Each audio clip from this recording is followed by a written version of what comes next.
Hi everyone, the next exercise we're going to do from chapter 21 is 4, and we're going to deal with cost of goods manufactured using variable and absorption costing.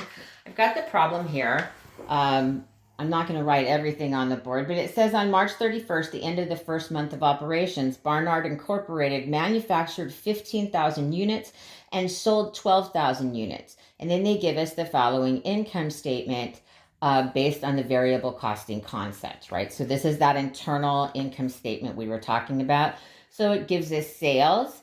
It gives us the variable cost of goods manufactured. It gives us the cost of the units in ending inventory to get total variable cost of goods sold. Then variable cost less sales comes up with manufacturing margin. So this is different than contribution margin. Remember, contribution margin is sales less all variable costs.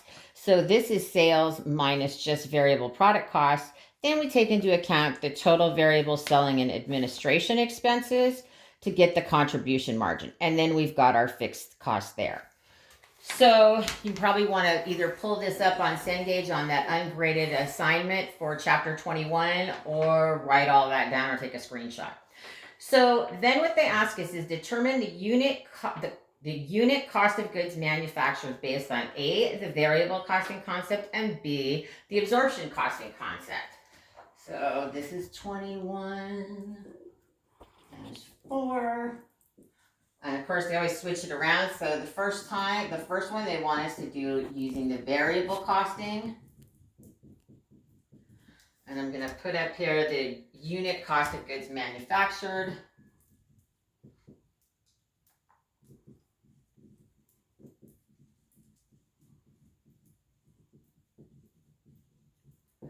And remember, the term cost of goods manufactured refers to the cost of units that were manufactured. We may or may not have sold all of those units, so we never want to rely on cost of goods sold when we're doing problems like this.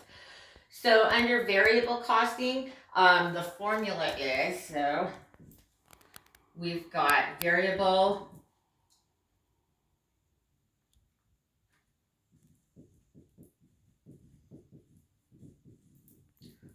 cost of goods manufactured. So we've got that variable cost there and divided by the units that were manufactured.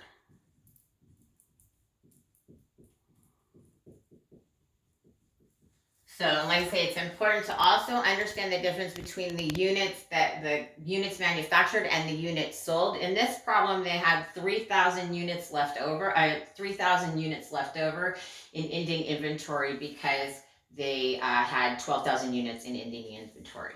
Right, so now we can just go on to the problem sheet, and the problem tells us that variable cost of goods manufactured is 1,620,000, and we manufactured 15,000 units. So under variable costing, the cost per unit manufactured would be $108.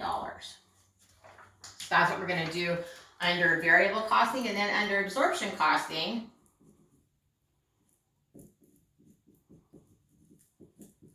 we're basically going to use the same formula, except for now it's going to be all variable costs divided by units manufactured.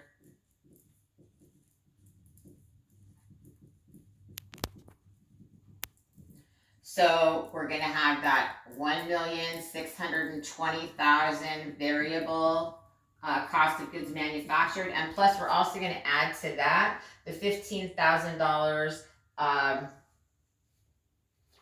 the $210,000 from fixed manufacturing costs. So remember, in absorption costing, we're basically absorbing the fixed costs here.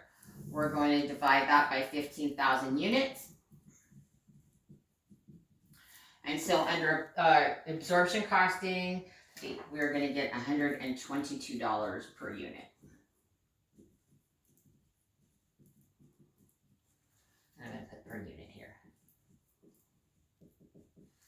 So you're going to notice that if you're doing variable costing, the cost per unit is going to be less most of the time when you're doing absorption costing, because we're going to absorb that fixed factory overhead in there.